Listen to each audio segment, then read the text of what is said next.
So here what I want to do is just go over the 3 live examples and give you a little bit of explanation about what's going on. This is going to be relatively brief overview because we're going to be going into each one of these 3 cues, these emotional cues, a little later on. I'm going to dedicate a lesson to each one of them. But what you'll see here is in green, I have all the channels that I'm using for kind of my spooky, creepy sound. Red, that's the calm and melancholy sound. And then blue is urgent, and this has kind of a texture of triumph to it as well. So it's kind of a triumphant sound. So what I want to do here is just play these examples for you. This is the urgent example. All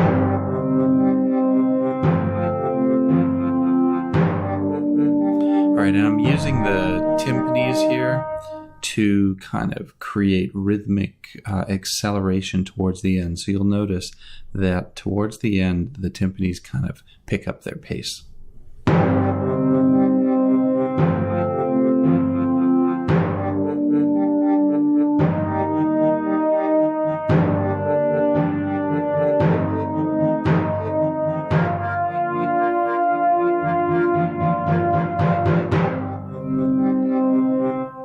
Right, so there is a use of rhythm here to kind of create a sense of acceleration, and that is helping to create a sense of urgency, right?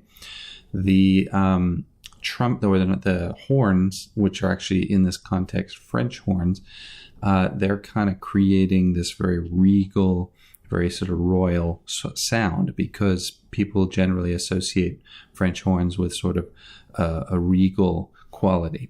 So I'm leveraging that here. And then I've also got a little cello going on.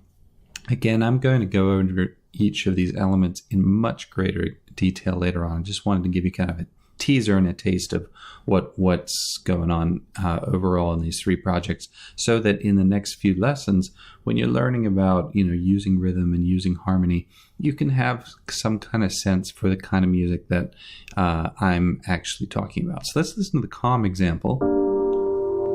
This one's really kind of almost like a meditation. And it's interesting because in this context, the rhythm is actually coming from kind of filtered sound. And I'm going to explain that later, but there's no actual like typical rhythm in terms of drums or something like that, right?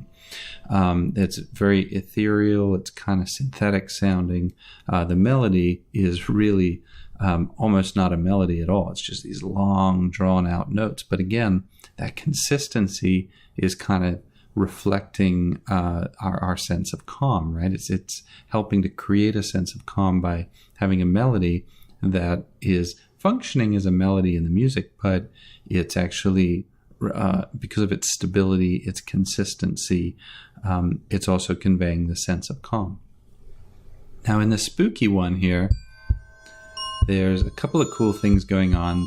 One is a heartbeat, and there's a bell here. Now the bell is very interesting because you'll notice, and I'll talk about this more later on, that the bell sound and the heartbeat, they're both following a rhythmic time, but they are not actually in the same time signature. So the tubular bells, this channel right here, is actually being executed in 3/4 time, while the drums here that are kind of recreating the heartbeat sound are actually in the different time signatures. And what that means is we're using polyrhythms.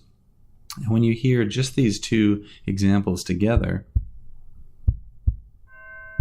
you'll find that they don't exactly sync up. They kind of are always on an irregular pattern, because the bell ring here is happening on 1, 2, 3, where the drums, the heartbeat, are still working on a grid based on 4.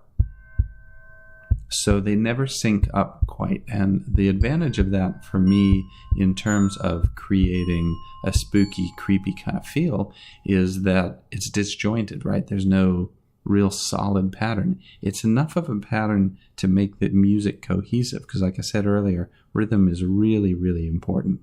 You really don't want to kind of give any unclear sense of rhythm, even in this context. But using polyrhythms makes it really hard to nail down what's happening in the rhythm. All right, so what we're going to do next is we're going to talk about using rhythm in our composition coming up in the next lesson.